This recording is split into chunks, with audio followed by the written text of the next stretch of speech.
All right, hello and welcome to another video. My name's Brian Krogsgaard and I make Ledger Status. You can go to ledgerstatus.com to check that out. Today we're talking Uniswap. In order to properly mark the top of Uniswap, I feel like I should do a video about how to use it, what it is, what the risks are, how to navigate that ecosystem. So I want to get started first by just saying, anything that you do in trading is risky. Uniswap and a lot of these DEXs where there's basically zero regulation are even more risk. I mean, it's a Wild West ecosystem. It gives you access to a whole lot, but you have no guarantees of anything. When you trade on a place like Uniswap, you are interfacing between typically Ethereum and a smart contract. There's no guarantee of what's behind that smart contract, what's in that smart contract, unless you audit everything in it. New tokens are listed all the time. You can lose all your money because people can mint new coins and steal, essentially just burn the whole book of liquidity and take everything out. They can put a loophole in the smart contract. They can just disappear. There's so much that can be done, but at the same time, we're seeing an enormous influx of activity, attention, and fun stuff going into this world because it truly is new and interesting, and there's been a lot of work going into it. We're seeing right now $300 million of liquidity on just the Uniswap protocol, not to mention all the other ones. Almost over $200 million in 24 hours of volume just on Uniswap on some days. So it is truly catching on because there is access. And this is not financial advice. This is not telling you what to do. This is not giving you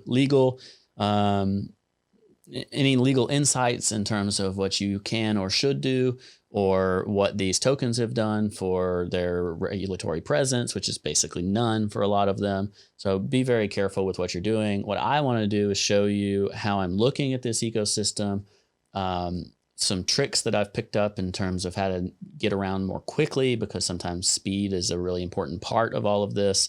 And I'll also dig into some strategy. So let's get started. If you know about trading, you know about crypto, but you're not really sure about the Uniswap side of things, you've mostly used centralized exchanges like Coinbase and Binance and Bittrex and all those, this is going to be a helpful video for you. If you don't know anything about crypto, I'm probably going to go above your head a little bit. I apologize.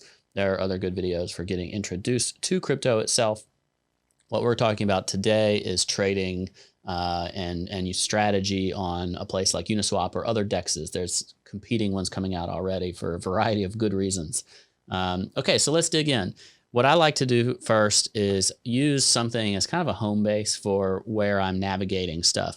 I like uniswap.info. I also have a beta site that's new, but it's not really fleshed out all the way yet. When you're on the home page here, you see the liquidity on the left-hand side and the volume on the right-hand side. Then they've got top tokens and top pairs.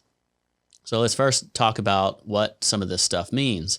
You don't have an order book when you're using something like Uniswap. You have liquidity pools. Liquidity pools are significantly different because essentially someone is putting up 50% of each typically. There's other ones, there's evolutions happening here. But in order to provide liquidity for a token so that people can come in and buy or sell, what you might do is have a token, let's say it's synthetics, and you have to put up whatever amount of synthetics. So let's say 1 Ethereum worth of synthetics. Well, you also have to put 1 Ethereum into the liquidity pool, and now you're funding the liquidity pool 50-50, and you're providing liquidity for other people to come buy and sell, and you're earning fees. This is a novel concept, and essentially as those buckets get imbalanced, then it forces the price up or down to incentivize people to do other things. There are some risks here. A lot of people don't know what Chainlink does and what it is, but one of the things that's really driving the value of Link is the oracles and how these oracles work within these automated market makers, which are what drive these pools. There are tons of things that happen here. This is straight on Chainlink's blog. But what we want to show is essentially the way these pools work and the way these automated market makers work, because it is significantly different than what happens on an order book on a typical exchange, where there's just depth in the order book. There's no real depth. It's more of how deep is the pool as a whole. And what happens, what the phenomenon is essentially when you're providing liquidity in the liquidity pool, you're basically going to lose money because of impermanent loss and the way that this thing operates. So then what people are doing is they're establishing incentives for people to pool in addition to the fees themselves, which don't really make up for it. So what happens is when it gets out of balance because someone comes in to this 50-50 pool and they're like, okay, well, I want, the token, and therefore they're adding Ethereum and they're taking out the token, the pool gets imbalanced. And then essentially people who are doing arbitrage between these pools and centralized exchanges or anywhere else that manages a pool that's not being affected in the same way, they're able to arbitrage this stuff. So the arbitrage folks are really winning in this scenario. And the liquidity pool providers, they're getting the fees, but essentially their underlying tokens are kind of losing on a net basis. Now, if you sit in there long enough, things are going to balance out. You're just not going to take advantage of the arbitrage unless, of course, someone comes in and they take it all and essentially the liquidity runs out and all of a sudden you feel you're basically out of your position and the liquidity dries up.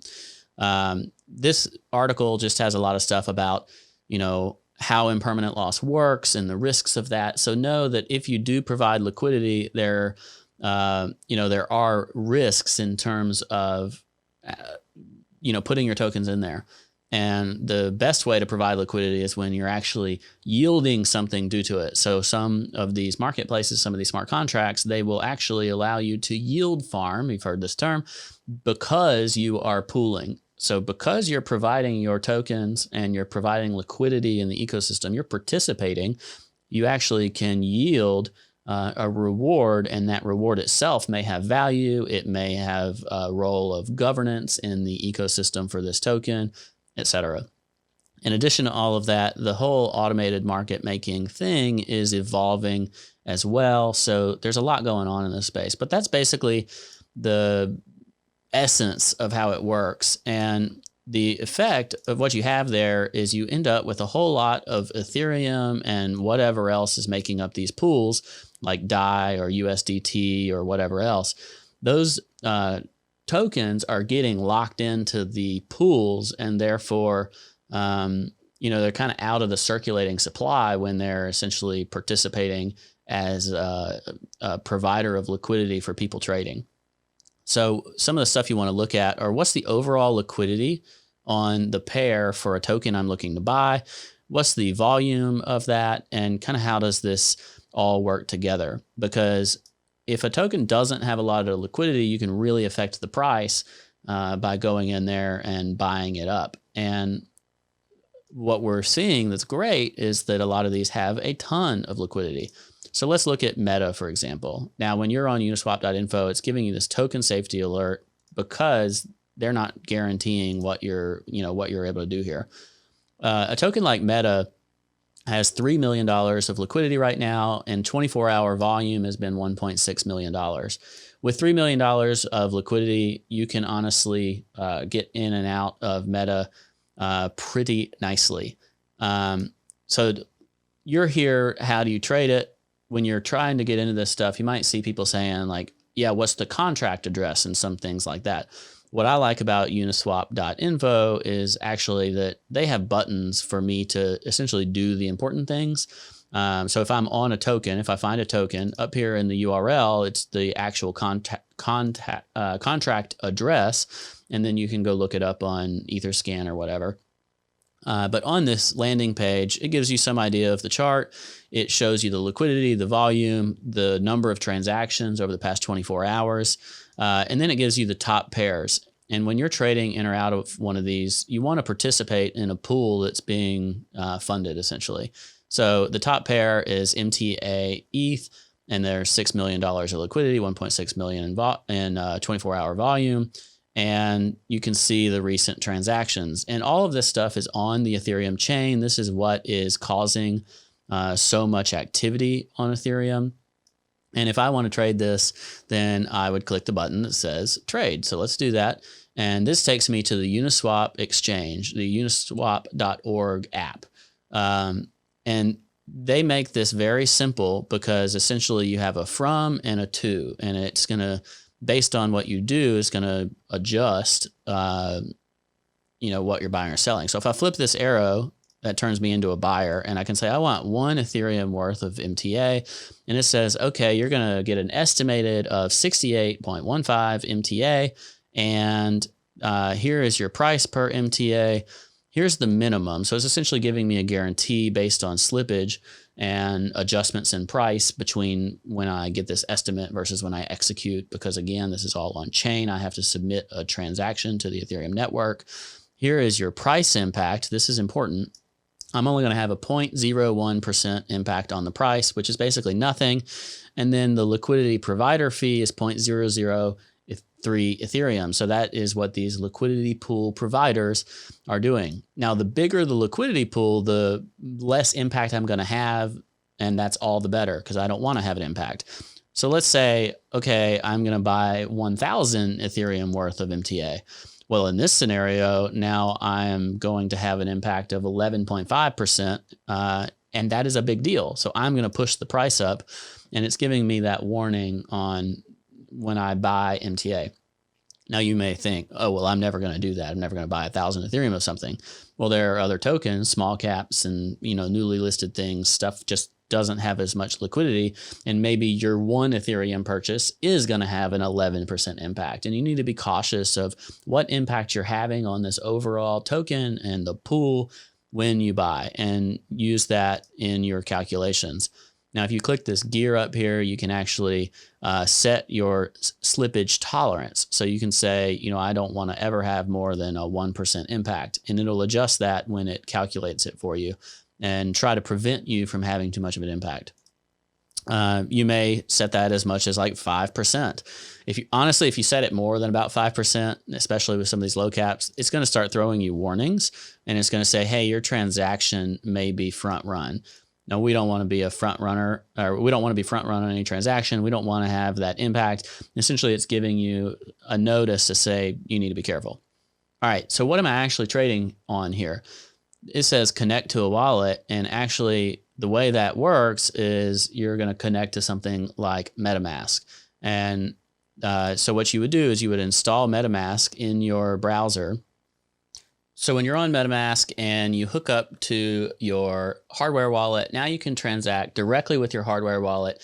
And what's great about this is now you're able to trade in a completely non-custodial manner.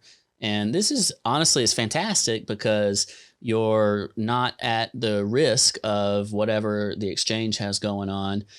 You keep your keys, you keep your coins, and you're transacting directly with the automated market maker, these contract addresses, and other traders in a non-custodial fashion, which is really cool. And for certain types of trading, I think this really does have a future as long as we can maintain this type of great liquidity for a lot of these tokens.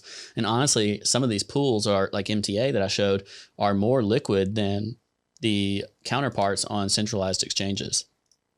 Okay, so what we've done now is we've checked out uniswap.info. We've used it to find our avenue to trade. We've set up our wallet, and then we can make our trade. So let's say we buy that 1 Ethereum. You have to connect the wallet on here, and then you would confirm it, and then you would get your MTA, and it would show up in your wallet. So now it's on your Ethereum address, just like everything else. And you got an understanding now of the automated market makers and the risks of impermanent loss. Let's talk about if you were to actually add liquidity and be a liquidity provider. So if I want to do that, then if I go to this MTA Ethereum pair, now this is the pair itself. So it's telling me here's the price of 1 MTA, here's Ethereum, here's this pool over time. So it's giving me some metrics, and I want to participate, so I can click add liquidity. And what it's doing is it would look up how much MTA and Ethereum I have and essentially allow me to select the minimum amount of either one so that it'll be a 50-50 value, and I can now participate in this pool, add the liquidity, and then I'll be a percentage of the overall pool. So if, let's say we had 68 MTA, and that's our one Ethereum, I'm going to be 0.01% of the pool. But let's say we were that, mega whale, and we had 1,000 Ethereum. Well, I'm going to be 11.59% of the pool. And now I will earn a percentage of the overall fees for other people trading in this ecosystem. I'm adding liquidity to this ecosystem and this pair, which makes it more attractive for other people to trade in it. You have to be aware of those risks, but sometimes I might actually yield from these things. When you add liquidity, though, you actually are sending your tokens to the pool, and you're receiving LP tokens, liquidity pool tokens, in place of that. So that's a really important thing to understand. So you get these Uniswap V2, Uni V2 tokens. So that's what's going to be your liquidity pool tokens.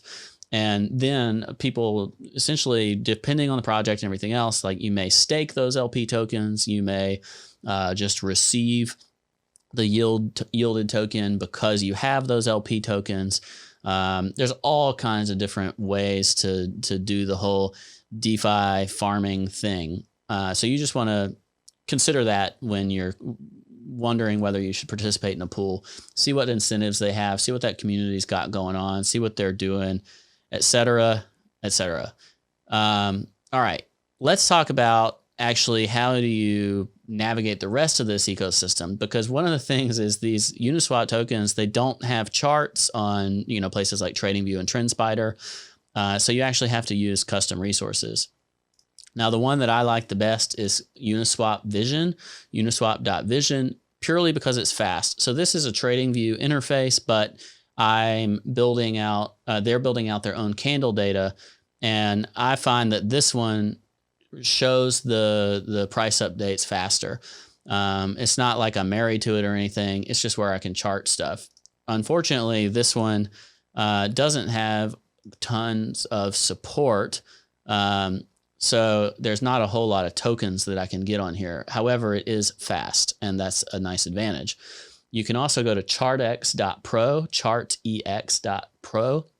And that's another one. It's the same exact thing, except the difference here is it's just not near as fast or responsive. So I have a harder time trying to chart on this one. However, this supports, I think, just about any coin that's on uniswap.info or wherever it's pulling that data from. So you can pretty much chart it on ChartX if it exists. But for the ones that Uniswap Vision supports, I much prefer Uniswap Vision. Another thing, in addition to the direct Uniswap interface, there are other places where you can trade. And Oneinch Exchange, Oneinch, terrible name by the way, .exchange. This is a interface to be able to do swaps, and you can actually have, essentially it pulls pairs together. So even if there's not a pool for exactly what I want to trade, like let's say I want to go from MTA and I want to go to, let's say, ZAMP. So I can say I have, let's do our 68 MTA. It'll tell me, okay, well, I get 22,000 in ZAMP. You start with this, you get this, and it pulls the different DEXs together and allows it to choose what's best. And it'll say, okay, well, you'll get it from the Oneinch Exchange or the Uniswap Exchange or, the 0x Relay, and here's the effects on that. And similarly, you connect your wallet and you go, yada, yada, have fun. So this allows you to essentially use a different tool and take more steps in one. Just beware of like the fees and the stuff that you're going to deal with. Sometimes this is actually cheaper. And then also Oneinch is come out with Uniswap, which is a Uniswap clone, but they attempt to fix some of the issues, especially from like a fee perspective and things like that. One other thing Oneinch has is you can attempt some limit orders here. So if you want to say, I don't want to buy until it hits a certain price. you can do that from Oneinch, or you can at least try to do that. I don't know that it's got 100% success rates, but you can give it an attempt. And that's one of the things you don't have in the typical Uniswap setups. Is it's really hard to do things like limit orders or other things that you take for granted in centralized exchanges. And that's the type of technology that these DEX tools are really going to start to improve over time. All right, so let's talk about actually looking out for tokens and trading these things. What are some of the things that we should look for? I don't think you're going to find like the best stuff to trade, like just going and looking at the top tokens. So what you really want to do is you want to look out, see what are people talking about? What are the new listings on Uniswap? What makes them interesting? What's the liquidity look like? What's the volume look like? And you really got to stay plugged in. Most of these are going to have Telegram channels where people are participating in the conversation, and you can see like what's happening. And then in terms of once you find something that hits whatever that magic point is, and I'll use another example, one that I came across it and eventually it seemed like a decent play for me was Trade, which is Unitrade. I'll find the website for it. So Unitrade, when I first got interested in it, they didn't even have their website up. They just had so much interest in this token. This isn't an endorsement of Unitrade, but I bought it because I was like, okay, this is something where they're building for Uniswap, but they're improving it. They are essentially building, more centralized exchange style features. So this had a narrative that I liked. I looked up the team. I looked up the Telegram to see what was going on. And then after that, I looked at the chart, and what I found, this was back here, I was like, this thing is consolidating. And, if this breaks up, then I think it could be really interesting. So this is different. This is still just trading the chart, but it's a little different than like just randomly YOLOing something on Uniswap, because this to me seemed real. There wasn't a lot of information. It was just moved so quickly that, there was demand for it. But right after they had the sale, it listed like 2 or 3 times more than the sale price. But nevertheless, I got in, it had a nice move. And then after that, I look at it like a chart. I trade it like a chart, just like anything else. And I think that's what's different in terms of the way I'm approaching this market to the way some other people are approaching this market, is I'm still trying to just chart these things and trade them in and out as we go and try to make the best of it as I can. I'm not just FOMOing into something because it's new and because it's pumping or whatever. I'm trying to pay attention to what is this project actually doing, and then blending that with how's the liquidity and how's the community and how's the chart. Can I get out of this? Because what you don't want is the liquidity to completely go away and then I can't exit. And generally just trying to play it safe. So I've been using MTA as an example because it has great liquidity. You can get in and out, but it's still a relatively small cap and some of that stuff. If you want to explore what's what, CoinGecko, of all things, CoinGecko.com, has done a good job of essentially creating a dashboard, because they're listing these tokens pretty quickly. They're making it straightforward. And they even have something like a DeFi dashboard. A lot of these tokens on Uniswap are DeFi related, not all, but they're all basically ERC20s that are DeFi related, and there's farming components, and they're on Uniswap, yada yada. And if you go here and you go through what's on this DeFi system, you can find out like, okay, what's something I'm interested in. Look through what's going on here. What's the market cap? What's the volume? What's the community like? And you can kind of dig into these ecosystems and find what's the next thing that I think is interesting enough to take a trade in, take a position in. And then beyond that, I'm really interested in what is going to be like the future of trading in this space. And I think that the Uniswap stuff is fascinating because there is instant access for anybody in the world. There's no regulatory component, because it is just individual investors and traders interacting from their Ethereum wallets directly to a token contract. and there is no middleman. So it's non-custodial. There's no regulatory limitation because Uniswap itself is a protocol. The app that I've been showing you is a website. A team runs that, but even if that goes away, the Uniswap protocol is code. It can't be deleted. It can't be, there can't be a regulatory component that like strips it away and tells you can't do this anymore unless your jurisdiction tells traders, hey, it's illegal to participate in this or something. And I don't know that that's going to occur. So what we have is something that's extremely accessible, and at least on certain tokens, there's a ton of liquidity, access, everything else. And we're going to continue to see stuff be built out around this. And that's why I'm really fascinated by it. I want to see where it goes, but you got to know the risks. You got to know how to approach this. Be cautious. Don't go all in stuff. Don't FOMO. Just be careful. Use your brain. But if you use your brain, there are opportunities in this market, and I am really interested in what we can see start to develop. So I hope that you've enjoyed this. If you do, give it a thumbs up, like it, subscribe to the channel, and check out my podcast. Go to ledgerstatus.com. It's all there, or just look for Ledgercast in your podcast app of choice. We're in all of them. And we put out great content every week on our podcast. It's mostly geared towards traders. We talk about trends. We talk about the price of Bitcoin, Ethereum, altcoins, the market as a whole.